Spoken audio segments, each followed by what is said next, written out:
All right, here it is. Another episode of Let There Be Talk. It is Monday, of course, September 14th. Welcome aboard. Fantastic episode today. It's the return of Corey Taylor. Slipknot, Stone Sour, and now his solo record coming out October 2nd, CMFT. He's got 3 videos, 3 singles out there right now, 3 different songs. All of it sounding great, and I was fired up to talk to him about it. He's got a rock record coming out, and I think you guys are going to really, really like this new music from him. Too bad that we won't be able to see him play some live action, but I talked to him. He's thinking of some ways to do that, so I'm looking forward to hearing what he comes up with. Corey has been a fantastic friend. I've only known him, I guess, about a year. The first time he came on was when I was in Vegas doing shows at the Las Vegas Comedy Cellar. He came over to the hotel there, sat down for a couple hours, and it was a fantastic episode. So if you haven't heard the first Corey Taylor episode, go back and dig that up, and then dig into this one. They're both fantastic. This one, I got to give you a heads up, has some wobbly sound. Stick with it, though. It's a great conversation. And, I'm dealing with Zoom. It's funny, like I'll record 2 or 3 episodes on Zoom, and it's pretty good, and then there will be one that's like clunky. If anybody's got any recommendations on that, email me, deandelray@yahoo.com. I'm just trying to not slowly, I'd like to immediately figure out how to go to the next level of sound. I tried Squadcast, and that was kind of clunky. A different company, Squadcast. So if anybody's got some recommendations, I'm doing everything I can. I've got a Shure SM7. I got a Focusrite preamp. I've got the Cloud Lifter. I'm doing all kinds of stuff on my end, but you just never know. You're kind of a slave to the Zoom app and what's going on with them that day, or your internet. But yeah, if you got a recommendation, let me know. I've just keep searching that out. I'm such an audio geek. I'm constantly trying to get the perfect sound. But this Corey episode is great. We dig into the new record, talk a lot about life right now and what's happening during the COVID era. I want to give a shout out to some of the brand new Patreoners. Welcome aboard. I've got a Patreon. It's at patreon.com/DeanDelRay. 90 bonus episodes so far, and every week I've been doing a little Zoom fest where all the Patreoners can join me on Zoom, and we talk all kinds of stuff. Records, food, movies, fucking car, anything you want to talk about, it comes out, and it's fun. I've been enjoying that, and I've kind of needed it. I've been in a goddamn funk. I don't know, yesterday I woke up, man, and it was dark thoughts in the head. And it comes and goes. I got to constantly battle that. I can't really exercise too much outside because of the fires. You can't even breathe outside right now, so I'm staying in and trying to exercise as much as I can. But I do enjoy getting out and hiking every day, like 5 miles, and I haven't been able to do that. I can tell the difference. My brain starts to get moody. And it's a bummer, man. It is a bummer, but I'm handling it, and I just try to stay positive. But patreon.com/DeanDelRay. New Patreoners, fantastic Del Raisers. Thank you for joining up. Bobby McLean is just killing it. Thank you, Bobby.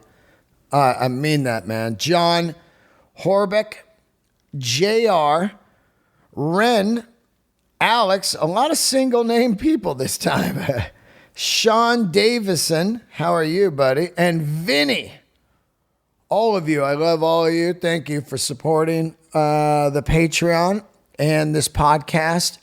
I'm constantly trying to put out a great show for you guys. That's all I really focus on right now, is just a smoking podcast and getting great guests. I got some really cool stuff coming up. What else we got? Oh, speaking of in a funk, I tell you what really has helped me nonstop is CBD from my fantastic sponsor, CBD Lion. This stuff works. I'm telling you. I cannot tell you how many people email me constantly and say, oh man, I used the lotion. I was having some wrist pain and it's gone. My back was hurting. Or I'm moody like you, Del Rey, and I've been using the tinctures. The tinctures definitely work. They help me with anxiety and sleep. They got fantastic gummies, hemp flower, all this great stuff, and you get 20% off when you use the code DEAN, DEAN, at cbdline.com. Use the code DEAN and take advantage of this fantastic 20% off deal. Bath bombs, poof, drop that shit in the bathtub and just chill. CBD patches, just you got a painful spot, you throw this patch on, you don't have to deal with lotions. Sports tapes, these guys are killing it in the CBD world. Third-party tested, family-owned, none of that bullshit 7-Eleven fucking CBD. This is clean, real deal CBD from the great CBD Line. Use the code DEAN at checkout. Get 20% off. I can't thank CBD Line enough for supporting and sponsoring the podcast. So get your CBD from these guys, man. Don't go anywhere else. CBDLion.com. All right. I want you guys to have a great week. I'm about to head to the dentist right now. And first time since COVID. And, oh, man, dirty mouth. Just fucking, I got to get in there, man. My mouth needs some cleaning. These teeth are nasty. Don't forget Corey Taylor's new record, solo record, CMFT, out October 2nd. Check out his videos and enjoy the episode. I love all you guys. Keep the candles lit. All right, man. Here we are. The return of Corey Taylor. What is happening, buddy, on Let There Be Talk? Episode 2. God, the last time I saw you, the plague wasn't happening. Yeah, we were in Vegas. Bill Burr and I were doing comedy, and you came down and had a great time. And then we were going to go drive the cars at Dream Racing, but you had just moved or something was going on. But anyway. I had the kid. I had to go pick the kid up. Like, it was a lot going on that day. But I was like, you know, we're definitely coming to the show, but I couldn't stick around. I really wanted to too, man. It was a bum out.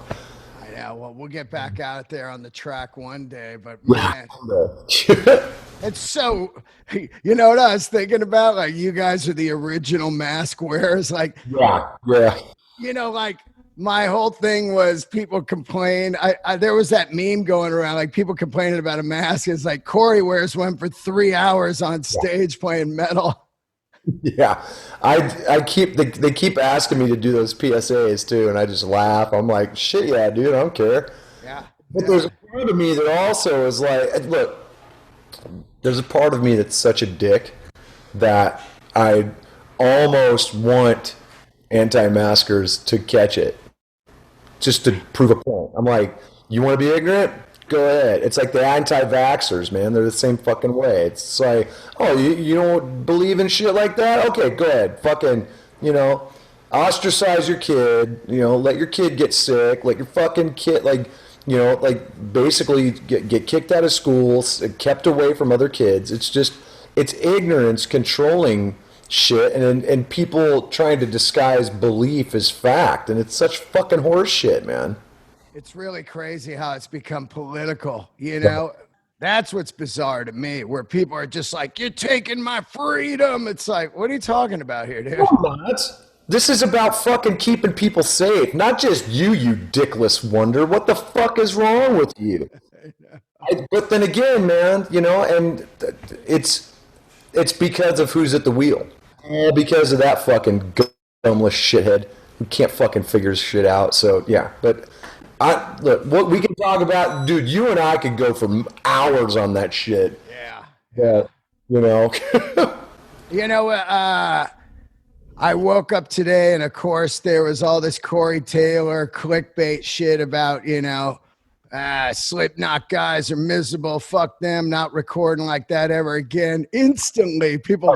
It's funny because I kind of understand exactly what you're talking about. As far as I was talking to Troy from Mastodon, I was talking to Kirk Hammett about this. When you start a band with guys 20, 25 years ago, you're all different people. Your kids wanting to go for it, different politics, different drug uses, different all that stuff. And later in life, you're like, whoa, I don't really know these guys, but we're in business together, you know? Yeah, no, it's exactly it, man. And it's like it's hard because sometimes you want more than anybody to get back to that place where you're all on the same page and you're all fucking just, for the music and just having a great fucking time. And look, man, some people's lives just don't fucking swing that way anymore, man. And you can't force that. They can't force me to record their way any more than I can force them to enjoy what we do, And that's just life. And for a long time, it was hard for me, man. Like, I really fucking struggled with it. And then you just get to the point where you accept it. You have to, It's just like, you still love those people for who the fuck they are. But it's just not, sometimes it's not enjoyable. The music is still pretty fucking dope, but it's a struggle to get it done, man. Yeah.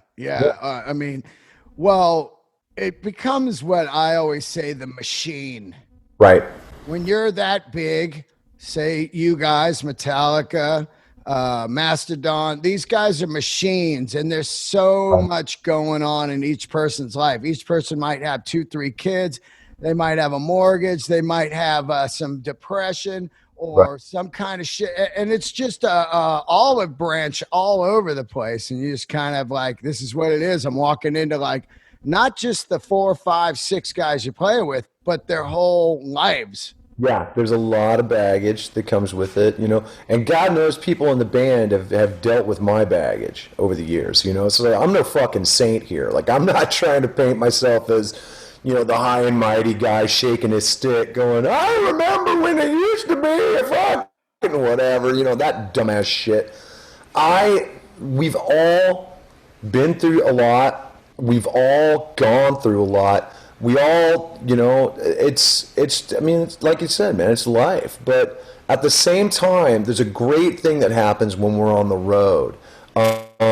Is there's always a moment during the set when we all kind of look at each other and we get that feeling again, like whether it's like a song or like a certain moment that we always do the same thing, where we all kind of come together and do something cool in that moment. We're all reminded of the connection, man. The brotherhood that we still have. And it doesn't have to be kumbaya and fucking eating s'mores and shit. But at the same time, it's like, we've been through hell for almost 25 years, and we're still here. So it's we may complain, I may complain, but it's still pretty fucking amazing what we've accomplished.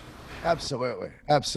And the people that say, you got nothing to complain about, it's still life. Yeah, people sure, it's my ass when they say that shit. I know, it's like, sure, there's platinum records and money and success, but it's still fucking life, You still spend a giant amount of time away from your kids. You miss huge parts of fucking family life You're not there for weddings, you're not there for birthdays, you're not there for funerals. I mean, it's fucking tough, man. In a way, it's a truncated version of people who are deployed. I'm not talking about the ones in fucking combat. I'm talking about the ones who are deployed at bases. Even just in fucking in allied territory. It's a lot like that. We get to go home more often, but it's large chunks of time spent away from the people who you love, and it sucks sometimes.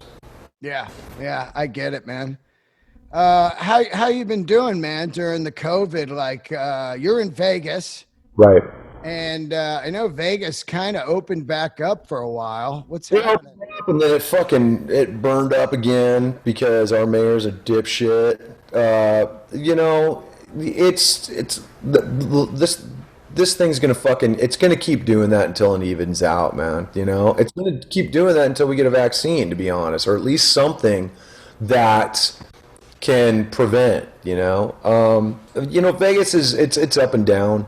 There's still a bunch of fucking mooks with no masks on at the casinos, and they were actually, the people who were there, tourists or visitors or whatever, were giving shit to people who were wearing masks, and that was enough for me to just go, you know what, man, fuck you. You know what? It's like, not everything has to be a political fucking statement. What if these people are just, it's better to just be cautious. It's better to be smart. You want to walk around with no fucking mask on, you go ahead and spin the barrel, and let's see how many times you can click it. But these people who are actually trying to be preventive, there's no reason for you to give them a rash of shit. They weren't fucking saying anything to you. It's just ridiculous, man. That's the shit that people aren't talking about, is the fact that some people are just minding their own fucking business, and a bunch of garbage fucking falls out of people's faces, and it just keeps the fucking wheels spinning. Maybe if we all just kind of kept some shit to ourselves, maybe shit would fucking quiet down. Yeah, yeah, yeah, man. Jesus. Social media is just fucking. Ridiculous. Yeah, dude. It's just people open their fucking computers and just go, and then it's just like, ugh. That's why I'm still like, dude, I got off of it, what, 6, 7 months ago? I remember. Yeah, dude, I've never looked back. I've never felt better about a decision in my life. I was like, Wow. I'm done. And I still have a buddy of mine doing it for me, and it's like, so it's still out there, and I'm still using it, and I still, every once in a while, I'll send something for him to post on my behalf or whatever. But yeah, man, I'm done. I'm done with that shit. I don't care. I love it. I Yeah. love it. How are you liking living in Vegas? Because I know a lot of people in this point of COVID are looking at other areas. A lot of people mass exiting out of California, a bunch of people moving to Vegas. Are you still liking it out there?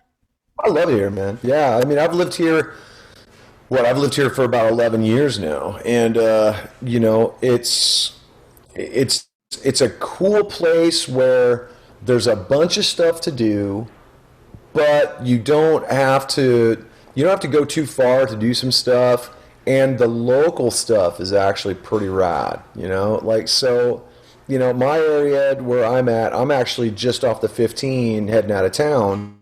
So I'm in an area that's quiet, like pretty quiet, and it's kind of laid back and stuff. But if I go 10 minutes, call it west, or excuse me, north, I'm hitting the jackpot. Like, there's like, restaurants. I'm right down the street from the Bootlegger, which Oh, yeah, I is, know it. that place, right? I mean, it's Yeah. it's the shit. So yeah, I mean, it's once you get the layout and really kind of figure out and sort out where everything is, it's really easy to get to, but so many different parts of Vegas look the same. Like, they all have the walled, like, neighborhoods and shit, and you go, God, that looks like just like that place off Maryland Parkway. Like, what the hell is going on? Like, it's you got to kind of like memorize the grid, but it's nowhere near as fucking bad as LA is. Jesus Christ. Ugh. Yeah. Now let's get into the solo record here. A Oh, couple singles out right now. yeah. Both of them totally different. The Black Eye Blue is crazy hook in there, buddy. Yeah. Crazy good hook on that chorus, man. Thank you. Yeah, no, that song, when I was putting this together, there were some songs that were completely finished that I'd had for about 15, 20 years or so. And then there was a handful of stuff that I'd been working on musically and I hadn't really finished off. So Black Eyes Blue started out like its name was just Clash Ripoff. That's all it was called for the longest time. So and I would I'd pull that up and I'd go, God, someday I got to write lyrics to this. And then that as everything started to kind of really pick up, I started writing about me and Alicia going to London for the first time together, and it's really kind of about seeing things through somebody else's eyes for the first time that you've maybe taken for granted now, I get it. Because you've been to Europe 20 times and you forget the elegance and the radical of the architecture and the Exactly. landscape. I can, and in seeing that, it reminds you of the first time you went, and the first time you really got to take it in, and how much like it affected you, and you go, oh yeah, like this is some serious shit that I get to do. So enjoying that with her was just such a great connection for us that I just wanted to write about it. And that kind of is the theme for that tune. It's very autobiographical. It's just about traipsing around, having a fucking blast with, not only, your wife, but somebody you consider to be like your best friend. Yeah, yeah, Yeah. that's pretty damn cool. All right. Yeah. I mean, especially after all the shit that I've been through. Yeah, it's very fucking cool, dude. Now, how did first of all, I'm fucking bummed I didn't do the video. I was asked to do the video, Right. and it was during COVID, like the heat of the COVID. Now we're used to COVID. Yeah, totally. Yeah, I mean, now we're like, oh yeah, I understand COVID now. Right, exactly. But that was, if I go outside, does it land on me and I just die? You Yeah, know? it was right around the time we were all washing our groceries in the Oh yeah. sink. Oh my God. Some cereal completely soggy. What the hell's going on? It's Yeah. so weird. It's yeah. I mean, God, it's you think back to the shit that people were doing, and now obviously it's calmed down a little bit, but we're still fucking learning about it, man. It's Oh crazy. yeah. Oh yeah.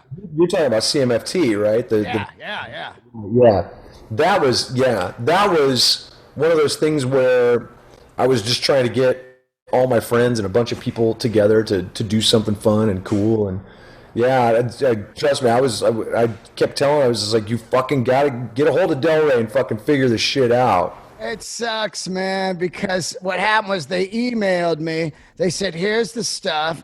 And I'll tell you guys, if you saw the video, it's got a bunch of cameos because of COVID. Nobody could be in the same room. So you just lip sync in your house. Right. And in the middle of it, I had just moved during COVID, moved into an apartment, found out 3 days in that the guy next door smoked like a chimney, which is illegal. Yeah. Okay, now I gotta fucking move. There's cigarette smoke coming into place, and I'm just panicking, freaking out. And then I realized on the Monday, fuck, I forgot to send in this. And as corny as this might sound, I was honored. I was like, oh my God, this is so cool to be on Corey's video. This is going to be rad. And then I just, my brain was like, it was a rare fumble. And then I see all the guys on it and I'm like, fuck, Rob Halford? Yeah, dude, that was unexpected. Like, let's put it that way. Like, not only him, but Manson, who doesn't do that shit. Yeah, Manson. He hit me up and he was just like, he's like, all right, I'm filming my stuff today. I'm going for this kind of look, and I'm just going. I'm like, you put way too much thought into this, homie. I love you, but you are losing it. Like, but in his defense, it looked fucking killer, you know. And then you got Ronnie, who's just in front of a fucking green screen in his fucking Twitch room, you know. But that's Ronnie too, you know. So I was just stoked to have so many people in there. Not only were friends, but people I looked up to, obviously Rob, Nikki, you know, just it was fucking rad, dude, and it really, I think it got people as excited not only for the video but for the song as well, because it has that kind of contagious energy to it. Yeah, absolutely. I know Tech Nine is on the song, and and thanks for hooking me back up with Tech Nine. Tech Nine is the only episode I ever lost in the 545 episodes. That's fucking crazy, man. Is this because he was talking too fast? I mean, he's got a delivery, dude. No, what happened was he was recording a metal record with Ross Robinson in Venice. Right. So I went over and we did it on one of the vocal breaks in the kitchen. And about 40 minutes in, somebody walked by and unplugged the recorder. And I had no idea at the time, if you unplug a Zoom, it's gone, because unless you have batteries in it, because you need the digital front and digital back. Yeah. See, I ran into that with my Apple show, a series of bleeps. I had that happen, and I looked down and I'm like, I looked at my guest and I just went, "You're never gonna fucking believe this. We didn't get any of that." And yeah, so I feel your pain on that. It's fucking brutal. And what was really amazing was the fucking knowledge Tech Nine had of classic rock. I don't know if you talked to him about it. Well, he's a massive fan of so many different styles, you know, and I wonder if that's because he grew up in KC, right. You know, and for whatever reason, the Midwest really is kind of a catch-all for all kinds of different styles of music, not only on the radio but like everywhere, you know, and you just don't get that on either coast. You don't get that in like some of the bigger cities. They've really shut down like a lot, like the variety of music and shit. So especially going back that long, you know, this was before really satellite or fucking, you know, or streaming or anything like that. So he was exposed to so many different types of music. But I mean, plus he was coming to Slipknot shows when he was young, man, you know, so he was like so into it. That's so cool, man. Yeah. I've recently dove back into 88.5. You can get it on Apple app, and that's the independent. It's a college station here in LA. Okay. I knew about it years ago, just kind of one of those things you forgot about, but I've been listening to college radio lately in the last month. And I realized that's where I got all my music knowledge growing up, man. These guys would play the gamut. Willie Nelson. They play everything. Yeah, into like, you know, say Jane's Addiction, into like some crazy Miles Davis, and you know? Yeah. And you really get this thing, and tons of new bands, so many that it's tough to keep up with. Yeah, dude. It's, you know, it's a crapshoot sometimes for me when it comes to newer music, because it's either derivative or boring as whale shit, you know? And it's, for me, I'm such a snob and such a cynical prick that I have a hard time giving like props to anybody. But it's when you do hear something dope, you go, "Oh, dude, that's really, really good." So yeah, it's weird. Absolutely. Now, the guys that played on the record were the dudes that I sat in with you when you were on that solo tour. Those guys plus Tooch. Okay. So, well, you didn't. I don't think you played with Dustin though, because it was. I played with the bass player and the guitar player. I know for sure. Yeah. You played with me, Zach, and Jason. Brandon was originally going to do the drums, but then he got the Manson gig, actually. That's right. I saw that. For horror. Great kid, great drummer, really fucking talented. And he hit me up and he was like, freaking out because we were still like it was right on the cusp of really figuring out when we were going to record this, or we were going to start putting this together. And Brandon was like, I've got this Manson gig. I was like, dude, go do it. I've got Slipknot going on. Like, I've got all this shit. And then it really kind of came down to making a choice. And I knew that as much as I loved Brandon's playing, not only was he, unavailable, but there's a style that Dustin plays that really Brandon isn't there yet. You know what I'm saying? Like, and that just comes with age. Yeah. I mean, it was really kind of like, it was a tough choice for a hot second. But I told Brandon, I was like, you know what? I'm going to go with Dustin. I've jammed with him for years. I'm very confident in what he can do. And he's really kind of an underrated drummer in a lot of ways, man. People know him from his hardcore days. He played with Premonitions of War, played with Walls of Jericho on their last, 5 albums, something like that. He's an incredible drummer, like, that really is unsung, You played with Jason, who's my best friend, plays bass. He's done all my acoustic shows with me. Yep. Zach, who people would know from playing with Pearl and her band, and also just a million other fucking gigs, dude. He was an old actor. That's right. Yeah, dude. He co-wrote the song for The Heights. You remember that song? Yeah. You talk to an angel. I keep threatening to put that in the set. He fucking freezes like, Taylor, don't do it, dude. I'm like, fuck you, I'm gonna do it.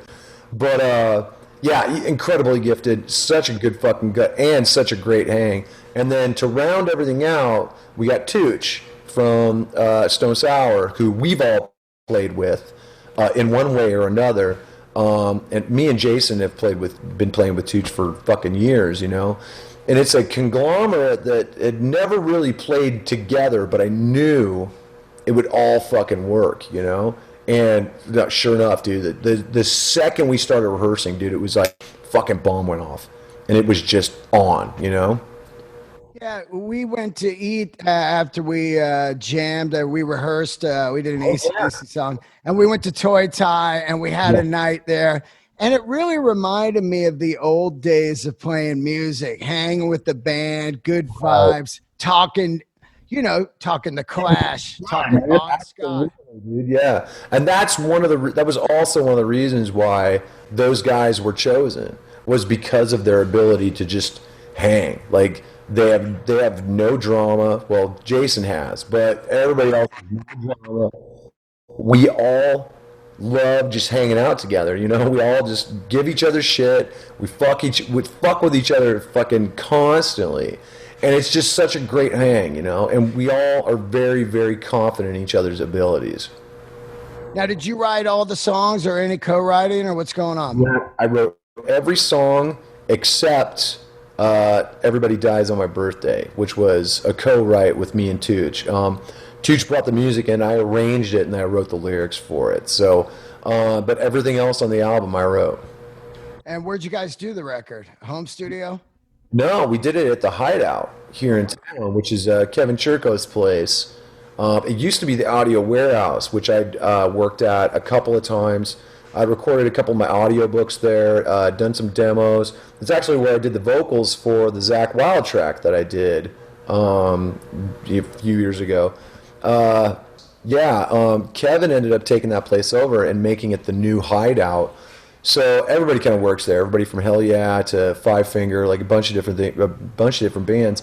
And we were just lucky enough to be able to kind of get into the studio right when the regulations kind of lifted. Like everything was kind of on lockdown, and then the about a week before we were scheduled to go in, everything lifted and we were good to go. But we still quarantined and social distanced from everybody. Wild, man. Just squeezed it in right in there. How quick did you do the record? We did 25 songs in 2.5 weeks. Wow. Fucking killed it, dude. I mean, we were finishing a song a day, and I mean, we did all original, like all 13 originals that are on the album first. And then we took about 3 days.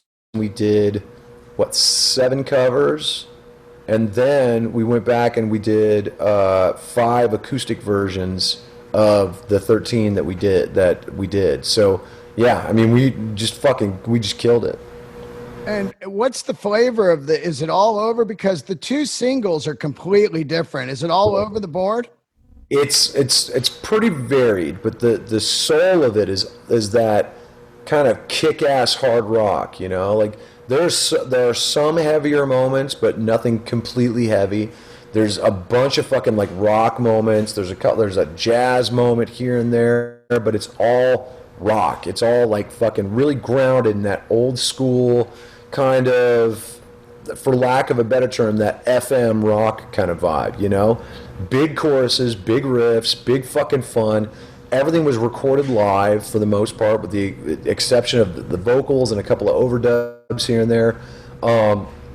You get everything from rockabilly to punk to like some southern rock, some Alice in Chains vibes. I mean, it's rad, but it's very cohesive. It all works together and it flows together so well that you listen to it and you believe it because it's the same band playing it, you know?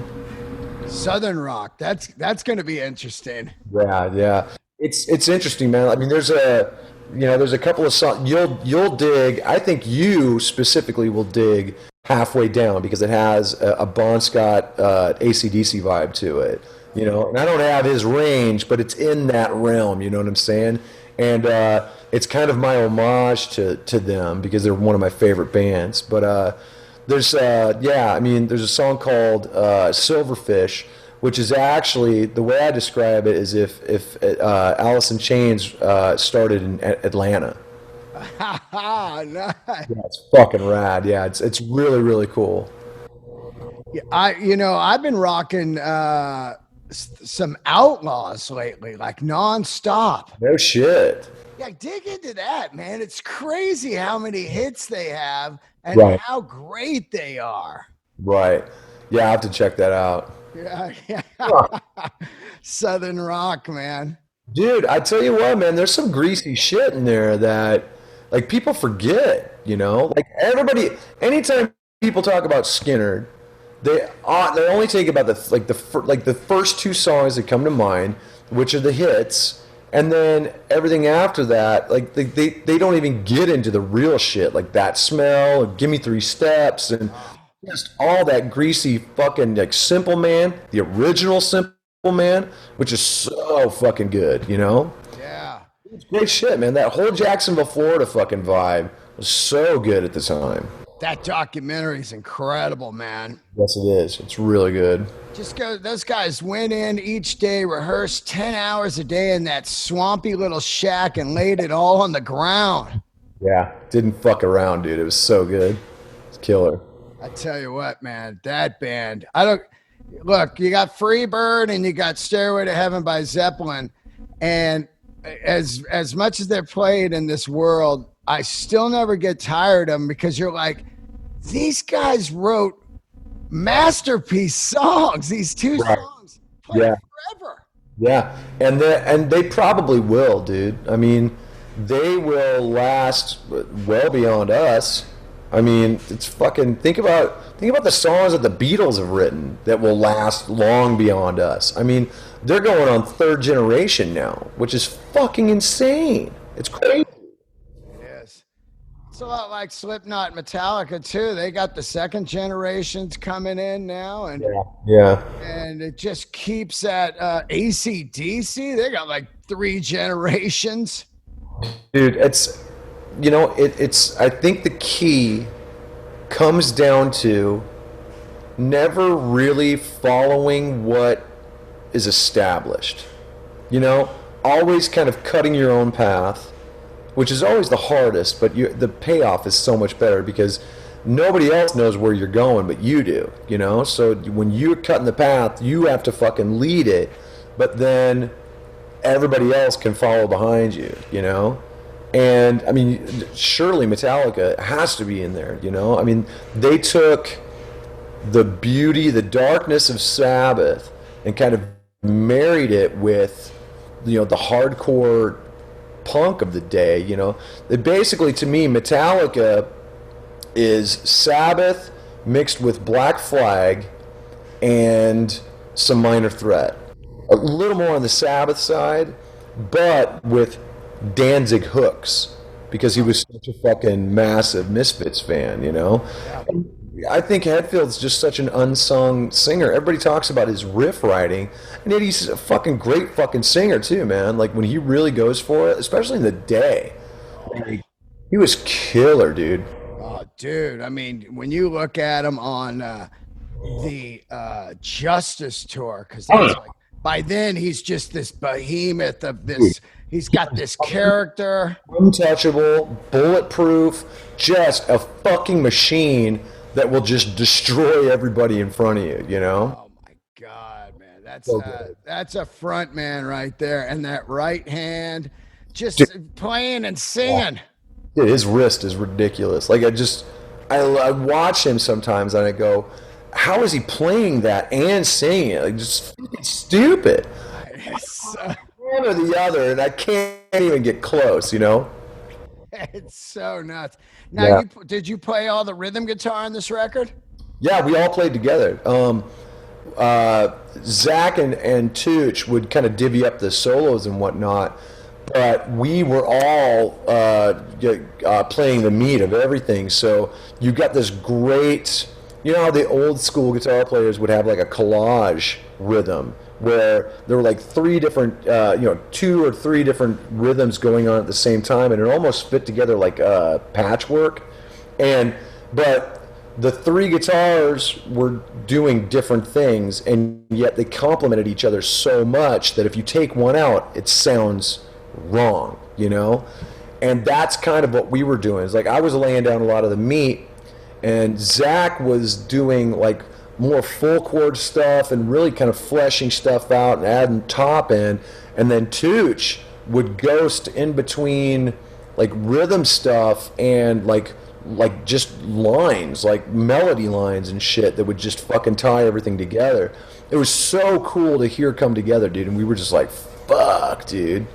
Yeah, I love that kind of I remember when Jimmy Page was playing with the Black Crowes and they had three guitars. He's like, wow, I can finally hear all three parts on stage. Right. Yeah, it's killer, dude. It's the thing that you hear, like you see is missing from a lot of cookie cutter bands that don't have that depth and don't have the intricacy that goes on when you're playing with like full chords and things and really looking at them almost as a like an orchestral vibe, you know? But everything has its place. Well, there was that era where everybody was just open tuning and just bar chording and Right. da, da, da, da, da, da, da, this is heavy. And it's like, yeah, but after a while, you need some coloring. Yeah, dude, you gotta be able to play with some of the octaves. You gotta be able to kind of augment and like it's to me, if it's just one note stuff only works in certain styles, and then after that, outside of that, it just gets boring. You're just like it's like where's the vibe? Where's the heart in this, man? Yeah, absolutely. Now the record comes out in October, right? Yeah, October 2nd. And actually, I'll let you know, I'm not sure when this is going to go out, but in 2 days, maybe 3 days, we're dropping another tune. Like we're adding like it's called an instant gratification tune. And it's actually the first track on the album. It's called Highway 666. And it is fucking balls out, dude. It's really, really rad. It's like if the Charlie Daniels band was rocking with Thin Lizzy, and then all of a sudden Pantera jumped in for some riffs. Like it's righteous, dude. It's really, really good. That's great, man. And you got a video for it? Just a lyrical video. We're keeping the main videos to really just the singles releases and stuff. But this one we kind of went all out with the lyric video and added some animation, some cool like comic stuff, and yeah, it's going to be really cool. What is the like game plan of the music business these days? Since I haven't been in it for so long, do you just slowly release every song till the record's out? Is that how it's done now? I don't know. From my standpoint, we kind of do a little of both. You know, like we ostensibly have like a handful of songs that we know that we want to put out to entice people to come in. You know, and then you know, and that's completely different from the singles game, which you know is all really kind of towards radio, really kind of towards. I don't want to say streaming, but you know, stuff like that. It's I know in the pop world they will either do a trickle or a complete blast. Like there's no build up or whatever. They just kind of drop the whole thing. But for you know, on our side, it's actually it's better to do both sides of the coin because you maintain the fan base that like me that enjoys getting a physical copy, enjoys the wait, enjoys the anticipation, likes going out and like you know like getting like bits and pieces here and there, and then listening to it in its entirety. But then you also get you know, almost like this vibe of like, okay, and this song's awesome. I'm gonna fucking listen to this for 2 weeks, and then I'm gonna get another one that's gonna drop, and then that will get me to the release itself, you know. So it's really kind of a matter of what works for you, you know. That's honestly the best thing about the state of the music world that we're in is that you can really customize a plan to anything that you want to do. You know, when we were getting this album ready, Black Eyes Blue to me was the clear single, and yet the label loved CMFT so much that they were like, we want to do a 2-song blast. We want to drop Black Eyes Blue for radio, but we want to do CMFT as like a culture track, you know, like a fucking vibe track. And I was like, at first I was struggling with that because it's an old way of thinking for me. And then I went, you know what? That's actually, it's a fucking cool idea. And that will help further the idea that just when you think you know what the album sounds like, you don't. So it actually worked in our advantage, and it added a whole other dimension to how we could promote it and how we could talk about it and how we can get people's interest and really get it out there, you know? Well, yeah, right away I noticed with the two different styles of the singles, you know, you're like, oh, it's not going to, I mean, of course, Black Eyes Blue is a hit. You can hear it. It's got a monster hook.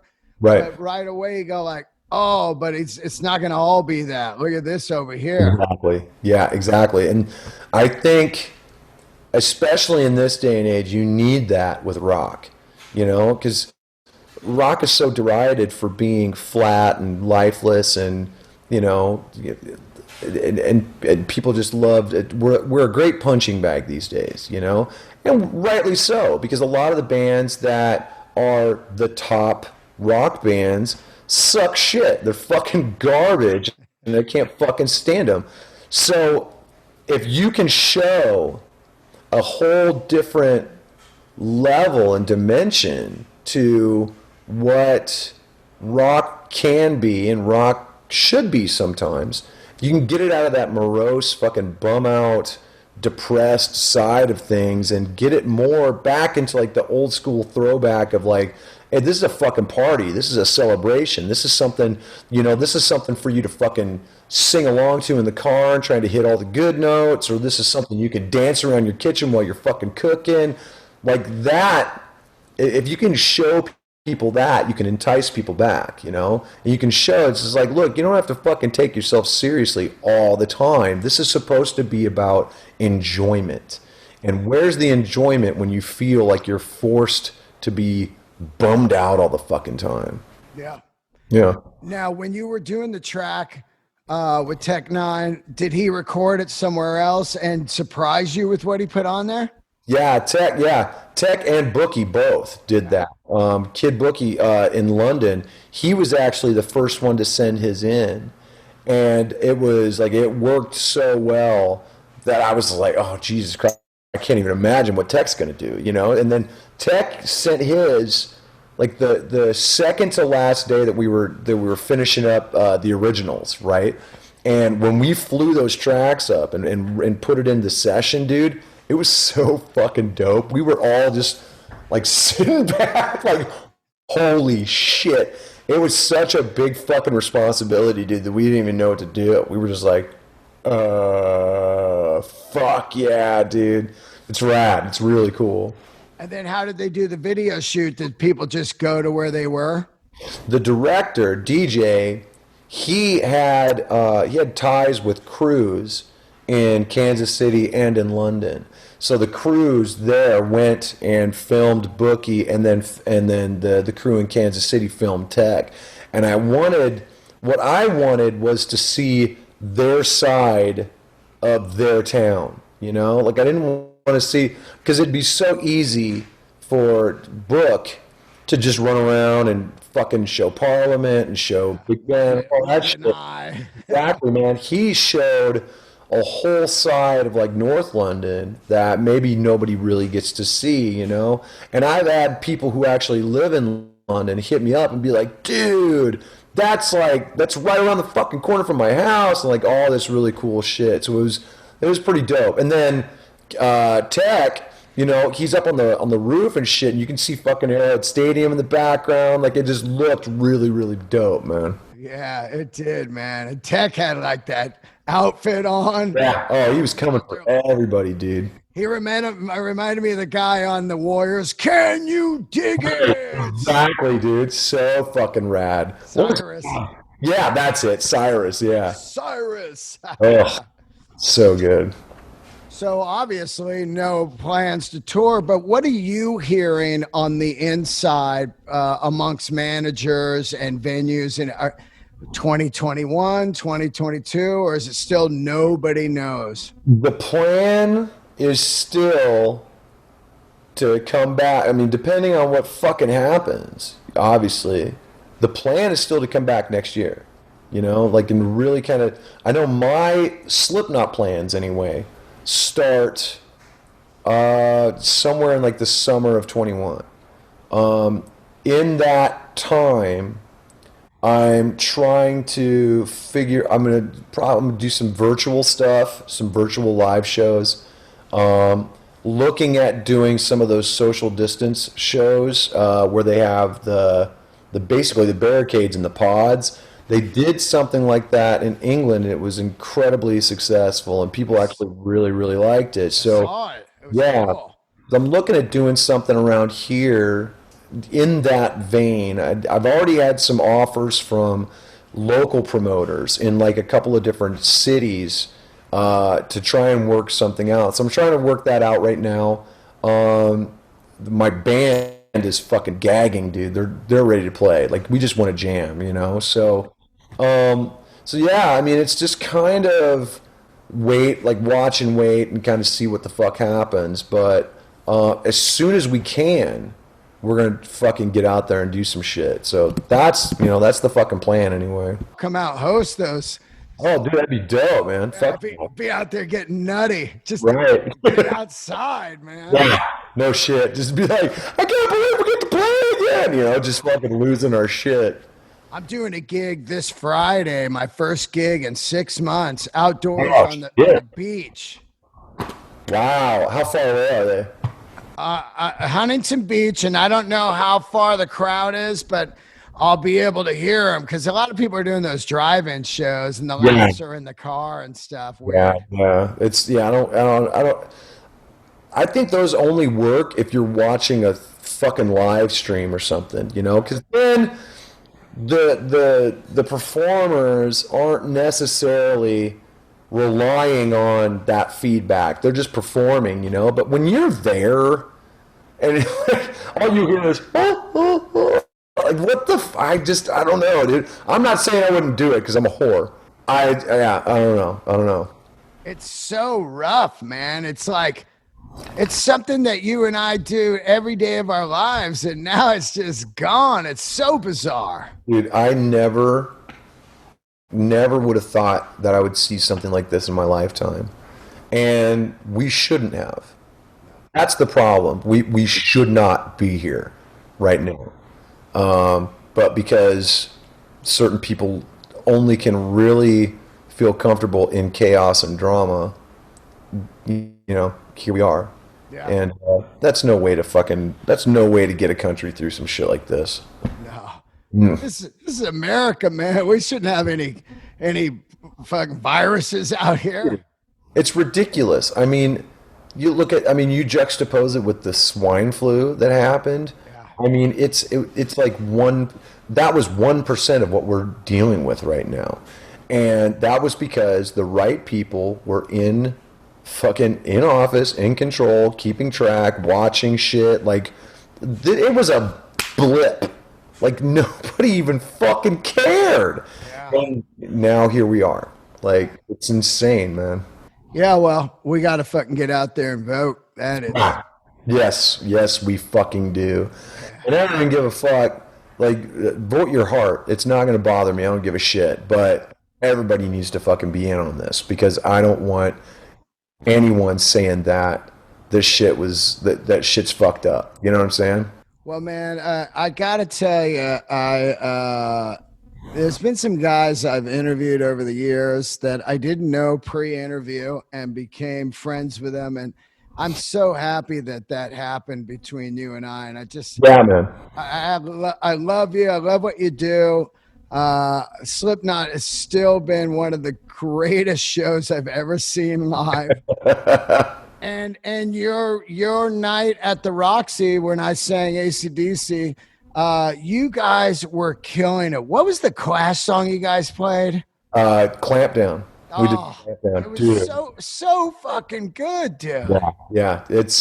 I mean, that band, you either do them justice or you shit all over them. So thankfully, we probably had a foot in both. You guys were killing it that night, man. Yeah, that was a fun fucking night, man. That was a great night, right? Yeah. Oh yeah, dude. And just the fact that it was thrown together for the whole reason that we love music was the spirit of it, Like, there was no drama, there was no bullshit. It was just, let's get a bunch of people together and play a bunch of fucking songs that we love, And there it was. And what was wild was it kind of turned into that mini tour right while we were eating. Like, you were getting offers and you were going and doing them. It was crazy. I was like, I mean, it turned into like 5 different shows or some shit. And I was just like, they do know that we're just playing covers, right? I mean, this is fucking ridiculous.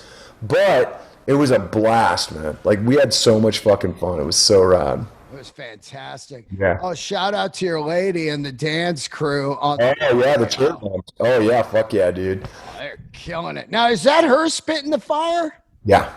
Wow. Yeah. She's my red-haired dragon, dude. She's so fucking rad. Like, she's so cool that when she wants to do something new, she just goes out and learns how to do it. She's not like me, where it's like, I wonder what that would be like if I fucking blah, blah, blah. She just goes, I'm doing this. And she just fucking goes for it, dude. She's so motivated and focused. And I just sit back and I go, Jesus, all right, well, fuck. She's learning how to fucking, to do whip tricks. Like, with a bullwhip, dude. I mean, she's a maniac. Like, she's going for it. It's rad. Yeah. How did she learn to spit fire? She learned, she was taught, I want to say, by some people who joined her group later, who were trained in the circus, like properly trained. And then, because Alicia is one of those people that when you hear about the Cherry Bombs, she doesn't want it to just be a dance troupe. It's supposed to be almost like a rock and roll cirque kind of vibe, So you get the dancing, but you also get aerial, you get fire breathing, you get like all of these cool like talent things going on. Like at one of the gigs, she had this girl who had like 7 hula hoops going on at the same time, and it was just like fucking madness. I was like, how do you even do that? You know? But yeah, it's so for her, it's really about the pageantry of it, and blended with rock music, heavy metal, like whatever, just that fucking killer music that we all love because we never see that, which is rad, But like I said, I mean, when she wants to do something, man, she will not stop at anything to fucking get it done. Yeah, they definitely got something very original going on. Yeah. It's like early days of Lollapalooza with Jim Rose Side Circus. It was just kind of, But way hotter. oh yeah, yeah. They're not freaks or whatever, but what I'm saying is when it comes out, you're like, what is this? And then it grabs you. You're Right. like, whoa, this Yeah. is incredible. Yeah, I remember seeing Jim Rose at Lollapalooza and just being like, this is fucking dope, dude. Really, really cool. I remember Clown was trying to get something going with Jim for a Knotfest thing a while back, and I don't know what happened with it, but I know he was like trying to get a hold of him to see if they could do something. So, yeah, it's rad. That legacy will always be there, That stuff was next level. And Yeah. Lollapalooza, just the thought of, multi different types of bands, Yeah. different things going on. Really cool. Dude, that was the mother of them all, really. That was essentially a European festival in America. Right. Really for the first time, that because European festivals, they don't know shit about genre, really. They just fucking throw it all together and they put it out there, dude. I can remember we did a gig in, what was it? Helsinki, maybe? It was maybe Finland. No, it was Denmark. It was Roskilde in Denmark. And Slipknot were replacing David Bowie. Oh. Yeah, something had happened, and he had to pull out of the gig. And it was one of the days we did 2 shows in it one day. Oh, I remember you told me that. That was nuts. Dude. So on one stage in Europe, we had, what was it? It was Meshuggah, the Hives, us, and the Pixies. Oh my God. On one stage, dude. That was just one stage. Yeah. And I can remember looking at Clown going, this could be the coolest fucking show we've ever been a part of, because I love the Hives. One of my favorite Great. Meshuggah is insane. Like, you're just trying to wrap my head around whatever fucking Phrygian time signature they're playing in. I just kind of sit back and I just go, what the fuck ever. And then, of course, the Pixies, dude, are just incredible. To this day, they're still that good. So, but that's a European festival in a nutshell, So Palooza was just kind of borrowing from that and really trying to put it in an Americanized vibe. And I think that really inspired so much of the cohesion between different genres and whatnot, starting from the early 90s, and you saw all these mashups and all these cool fucking things coming out. Like, it was rad. Yeah, you go from like Ice Cube into Ministry, Yeah. into Red Hot Chili Peppers. Right. Yeah. I think Rollins band was on that run. Yeah. Fucking, it was dope, dude. That was a great run. Unreal, man. Yeah. Well, I hope to see you soon, man. Yeah. I think the main thing I miss most is just the hangs. Yeah. The hangs are just there's nothing better than, like, I come to Vegas, do comedy, you show up, and then there's a friend that I don't see every day, and we just the hang. Right. Yeah, exactly. Well, when you come back to Vegas, man, get a hold of us and you come over to the house and we'll do dinner, man. We'll hang, we'll get a bunch of people together. Zach from the band lives in town. Fucking dude, we'll just talk shit and fucking like good shit like all night. Let's do it. All right, man. And we'll go drive the cars too. It's open. Yeah, exactly. Yeah, we'll fucking absolutely do that. That's what we got to do. All right, man. So the record's out October 2nd. What's it October called? 2nd is called CMFT. Got it. Rolls off the tongue. Yeah. And congrats, dude. Thanks, Great songs there. And I can't wait to see you, man. Yeah, you too, man. Absolutely. Stay safe, all right?